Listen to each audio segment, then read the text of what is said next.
오늘 강의는 이제 창업자들이 꼭 알아야 되는 근로기준법 중에서 뭐 근로계약서라든지 임금을 어떻게 구성해야 되는지, 그리고 직원들과 트러블이 생겼을 때 어떻게 해야 되는지, 뭐 그런 내용을 한 3시간에 걸쳐서 간단하게 그리고 사례 위주로 한 강의입니다.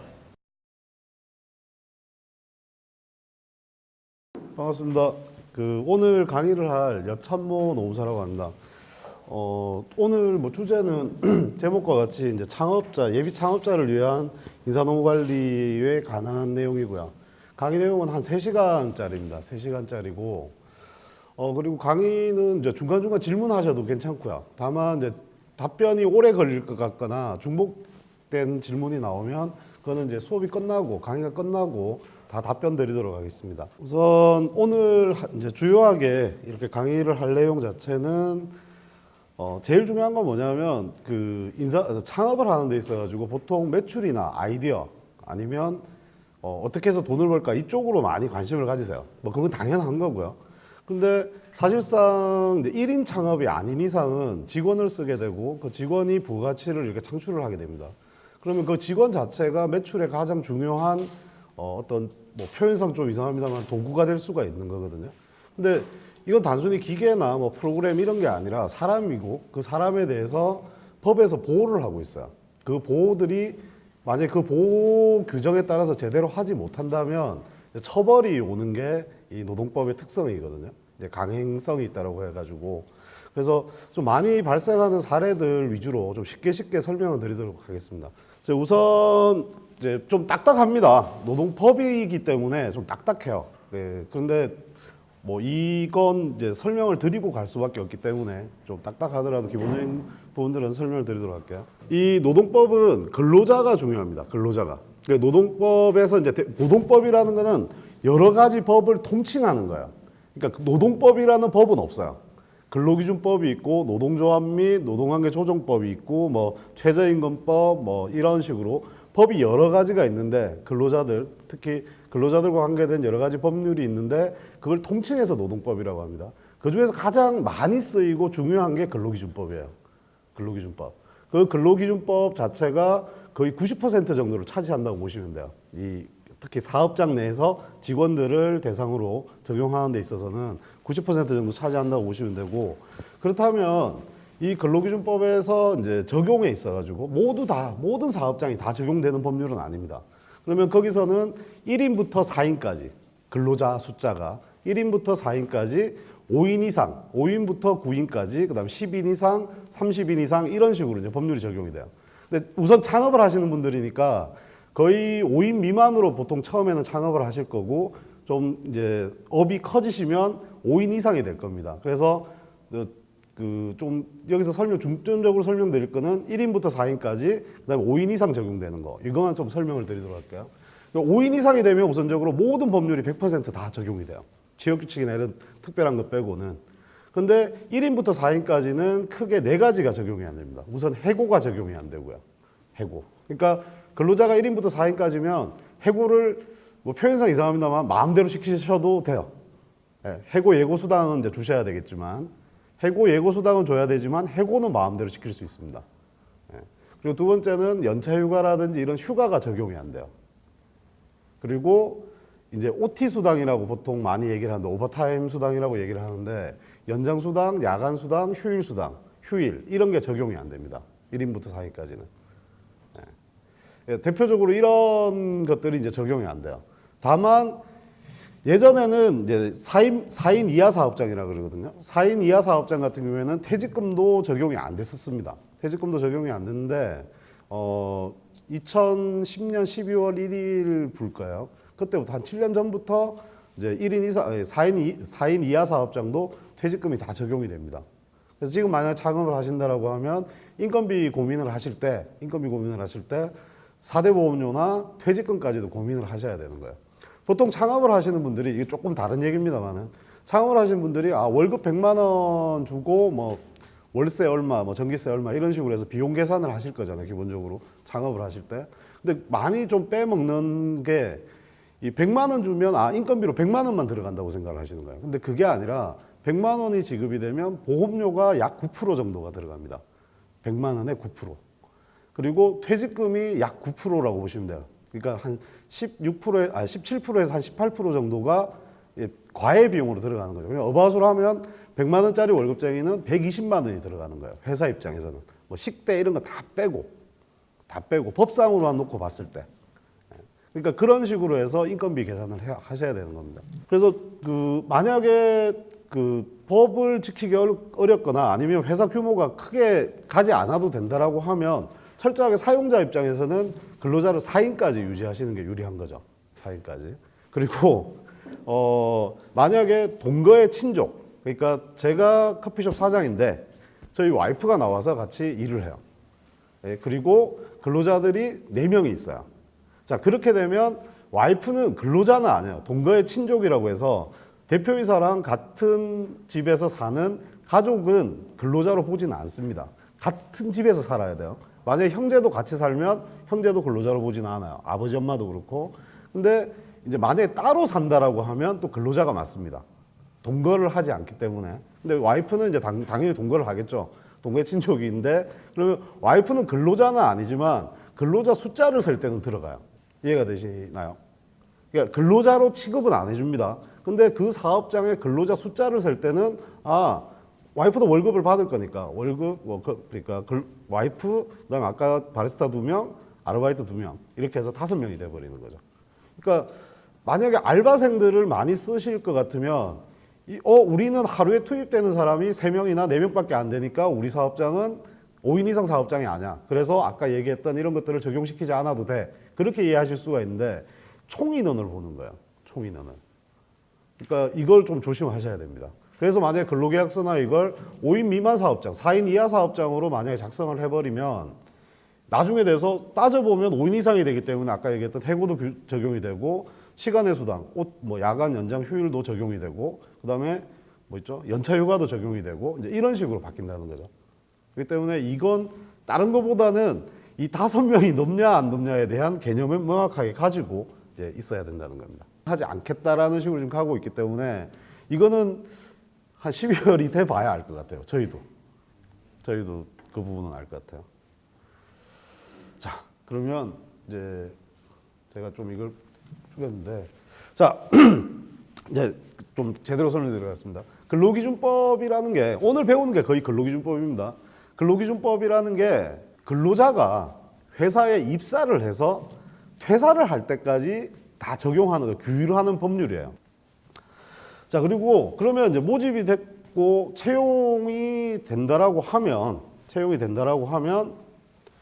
제일 중요한 거는 이제 근로 조건. 근로자는 회사에 돈 벌러 오는 거야. 아무리 멋있는 얘기, 이력서에 아니면 자기소개서에 멋있는 얘기를 꿈을 펼치겠다 뭐라고 썼다 하더라도 핵심은 나는 여기서 내 노동력을 주고 돈을 벌겠다라는 게 근로자들의 이제 목적이고, 사용자는 뭐죠? 이 친구를 일을 시켜가지고 이 친구를 시켜서 이 친구가 우리 회사 돈을 벌게 하겠다라는 거죠. 일을 시키겠다라는 게 핵심입니다. 자, 그런데 그 핵심 자체만 놓고 보면 그냥 구두로 하는 게 맞아요. 너 몇 시부터 일하고 그냥 돈 이만큼 줄게. 근데 근로기준법 자체는 강행성이 있다 그랬죠. 아까 얘기했듯이 일을 시킬 때도 기준에 맞춰서 일을 시켜야 되고 월급을 줄 때도 기준에 맞춰서 월급을 줘야 됩니다. 이제 그런 내용들에 대해서 근로계약서에 명시를 하게 돼 있어요. 그리고 꼭 서면으로 이제는 근로계약서를 체결하게 돼 있습니다. 과거에는 구두상 계약이라도 그냥 거의 인정을 해줬습니다. 꼭 근로계약서를 쓰지 않으면 행정지도사항이나 이런 식으로 갔었는데, 최근에는 근로계약서를 안 쓰면 위반시 벌금이 이제 500만 원 이하예요. 근데 이거는 중요한 건 회사에 근로계약서를 안 쓴 사람이 10명이 있다라고 하면 10명에 대한 1인 1건의 범죄가 되는 거예요. 그러니까 10명을 안 쓰면 벌금도 10건에 대해서 나오는 겁니다. 그만큼 이제 근로계약서 자체가 중요한 거죠. 거꾸로 생각을 해보시면 근로자들 입장에서는 사장 말만 믿고 들어왔다가 사장이 안 지키면 이게 할 말이 없는 거지 않습니까? 200만 원 주기로 했는데 월급 줄 때 보면 160만 원만 줘요. 그거 왜 안 주냐? 야, 나 200만 원 준다고 한 적 없는데? 자, 그렇게 될 수도 있기 때문에 극단적인 예지만 근로계약서를 써야 되는 거고요. 당연히 근로계약서를 쓰는데 그냥 인터넷에 만약에 근로계약서 서식 쳐보시면 엄청나게 많이 뜰 거예요. 수천 건이 뜰 겁니다. 수천 종류가. 근데 그 근로계약서 중에 제대로 이 썼다고 해가지고 또 다 오케이가 되는 게 아닙니다. 딱 법에서 정한 대로 최소한 법에서 정한 내용들은 최소한 다 들어가 있는 게 이제 그 근로계약서가 벌금이나 과태료를 내지 않는 근로계약서로 보시면 돼요. 그렇게 이해를 하시면 될 것 같습니다. 그리고 휴게 시간은 4시간에 30분. 근로시간이 4시간이면 30분 이상. 그리고 8시간이니까 이제 1시간을 주는 거죠. 자, 그리고 이제 휴일입니다. 휴일. 시간이 많이 없어서 휴일이라는 게 그것만 기억하시면 돼요. 휴일이라는 게 보통 휴일은 우리 달력상 빨간 날이라고 생각하잖아요. 근데 냉정하게 얘기하면 달력상 빨간 날은 공무원들이 쉬는 날이에요. 우리는 일반인이죠. 공무원 아니시잖아요. 공무원 아닌 분들은 휴일이 우리나라에서는 53일밖에 없어요. 일요일 그러니까 52주거든요. 365일이 52주니까 일요일 52개, 그다음에 노동절 5월 1일. 이게 원칙적으로는 회사를 다니는 사람들, 일반 회사를 다니는 사람들이 쉴 수 있는 날입니다. 근데 이제 주 40시간, 주 5일제가 되면서 늘어났죠. 이제 52, 52에서 104일, 그다음에 5월 1일까지 해서 105일. 근데 안 쉬는 사람들도 많아요. 의외로 토요일에 근무하는 사람들도 많고. 자, 근데 이제 맨날 이것 때문에 특히 임시 휴일이나 선거일이 되면 저희 사무실에 이제 전화가 엄청 많이 와요. 자문사들도 많이 오고. 이날 쉬어야 되냐 말아야 되냐. 그러면 이제 처음에 취업규칙부터 보라 그래요. 당신네 취업규칙에 휴일이 어떻게 지정돼 있냐. 그러면 우리 회사의 휴일은 법정 휴일밖에 없다. 그리고 주휴일과 5월 1일밖에 없다. 그러면 그날 안 쉬셔도 된다. 일 시켜도 할 말 없다. 네, 이렇게 얘기를 하고, 그게 아니라 관공서 휴일에 관한 규정에 따른다라고 돼 있으면 다 쉬어야 된다. 라고 얘기를 합니다. 네. 그러니까 이거는 법정 휴일, 법에서 정한 거고 나머지는 약정 휴일이에요. 규정이 있으면 쉬는 거고 없으면 안 쉬는 거예요. 자, 근데 왜 일반 회사들이 추석 때 쉬고 빨간 날 쉬고 다 할까요? 그거 안 쉬면 안 오겠죠, 회사를. 추석날 일하라고 하는데 누가 와서 일을 하겠습니까? 그리고 이제 공휴일 저거 얘기했고요. 그다음에 휴무일하고 휴일이라는 개념이 있어요. 이것도 조금 기억을 해 놓으셔야 돼요. 휴무일하고 휴일은 뭐가 문제가 있느냐 하면 연장 제한이 개념적으로 이제 달라져요. 휴무일하고 휴일은 무조건 150%를 줘야 되고요. 그러니까 이제 휴일은 이제 개념적으로 우선 설명드리면 휴일은 근로 의무 자체가 없는 날입니다. 그러니까 그날 출근을 안 해도 사용자가 뭐라 할 수가 없어요. 원래 근로 의무가 없으니까. 근데 휴무일은 근로 의무가 있는데 면제받는 날이에요. 그러면 여기서 이제 실무적으로 이게 뭐가 차이 있느냐 하면 휴무일이나 휴일이나 우리 그냥 현실적으로는 다 섞어서 그러니까 구분 안 하고 사용하는 말인데 법적으로는 완전히 다릅니다. 휴일날 일을 하면 휴일 수당이 나가고 휴무일날 일을 하면 연장 수당이 나가요. 휴무일날 일을 하면. 근데 토요일을 휴무일로 하느냐 휴일로 하느냐에 따라서 얼마만큼 그러니까 근로를 시킬 수 있는지가 차이가 나는 겁니다. 휴일은 연장 근로가 아니죠. 휴일 근로라고 했어요.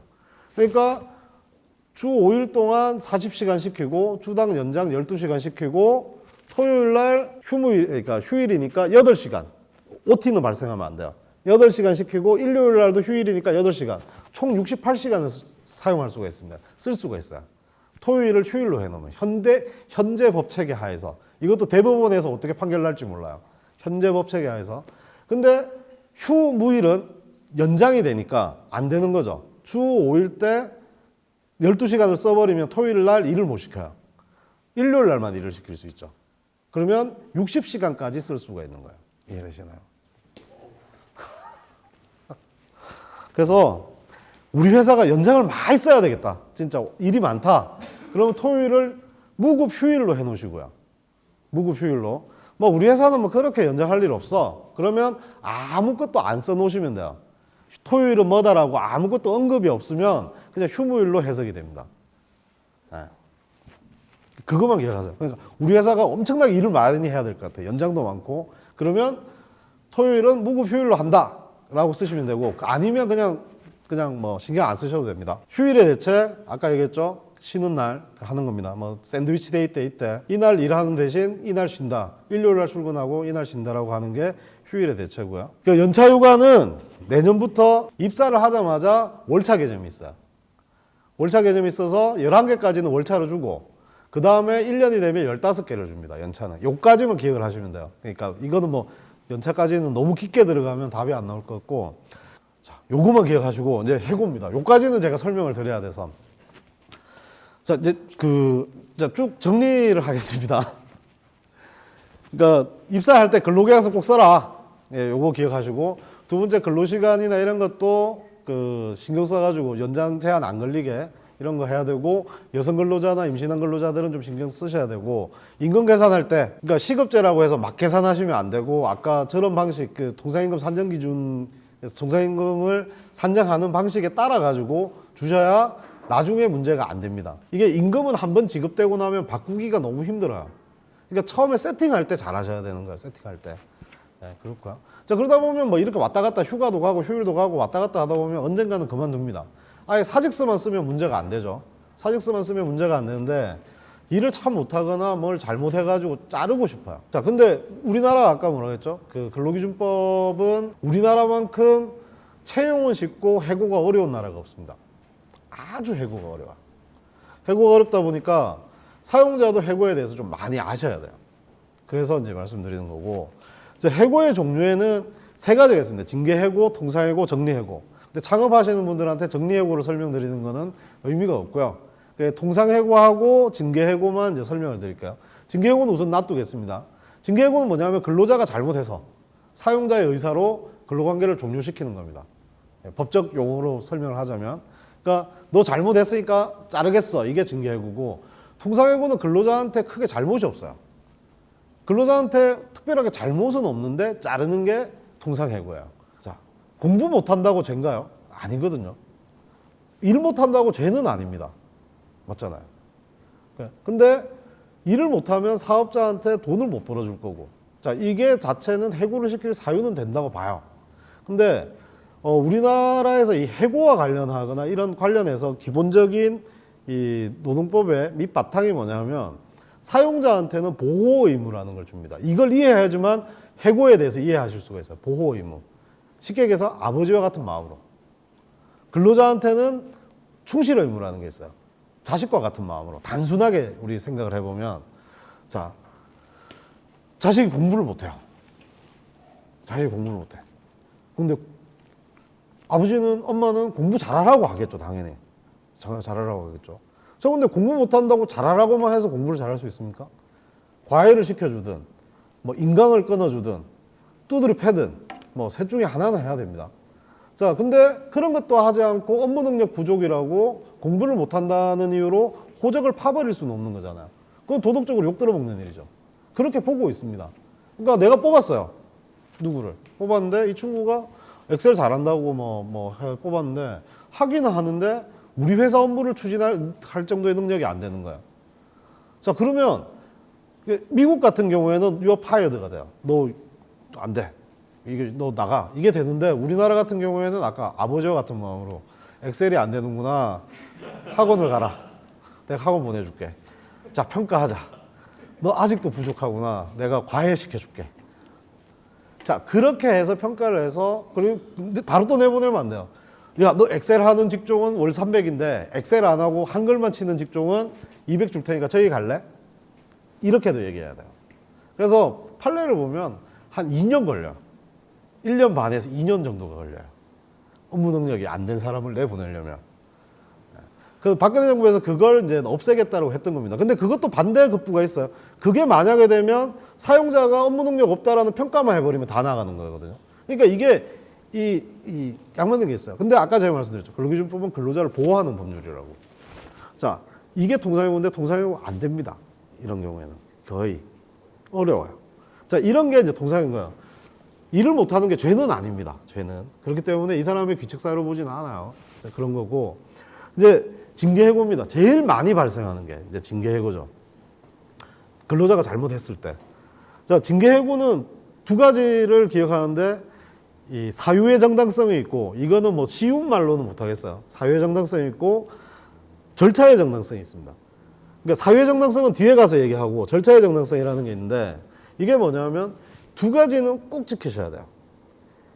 두 가지는. 절차라는 건 뭐냐면 그러니까 이 두 가지 그러니까 다시 좀 말이 꼬였는데 절차의 정당성에서 두 가지는 꼭 기억을 하셔야 돼요. 하나는 해고 통보서를 보내셔야 되고요. 서면으로. 꼭 서면으로 해고 통보서를 보내셔야 되고 두 번째는 해고하기 전에 변명의 기회를 꼭 주셔야 돼요. 그게 없으면 아무리 뭐 시체말로 죽일 짓을 하더라도 해고 통보서를 안 보내면 절차상 정당성이 없기 때문에 이 부당 해고입니다라는 결정이 나와요. 절차를 안 지키면. 그리고 어떤 분들은 해고 절차를 엄청 멋있게 만드시는 분들이 많아요. 근데 실무적으로는 그게 그러니까 뒤통수를 칩니다. 뭐 규정을 엄청 멋있게 만들어서 뭐 다 주고. 왜냐하면 거기에 나와 있는 절차를 하나라도 위반하거나 지키지 않으면 절차 위반이 돼요. 그러니까 절차는 간단한 게 좋아요. 절차는. 대신 통보서, 그러니까 어떤 방식이 됐든지 간에 항변, 그러니까 변명을 할 기회를 주고 그 다음에도 그 변명을 다 든 다음에 서면 통보를 보내야 됩니다. 서면 통보는 왜 해고를 해야 되는지 사유를 적어서 보내야 됩니다. 이게 그러니까 아무리 절차, 그러니까 사유상 해고를 할 사유가 됐다 하더라도 이걸 안 지키면 뭐 부당 해고로 그러니까 사용자가 지는 거죠, 쉽게 얘기하면. 이제 두 번째 사유의 정당성이 있어요. 사유의 정당성. 이 사유의 정당성은 뭐냐면 이제 우리 법에서 사회상규라는 얘기를 많이 해요.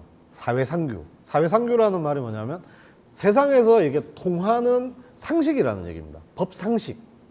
이 법상식은 어느 정도 교육 수준, 그러니까 뭐 그걸 대학원생, 박사의 상식이 아니라 한 중2 정도, 중학교 2학년 정도의 정규 교과정을 배운 친구들이 생각할 수 있는 정도의 상식.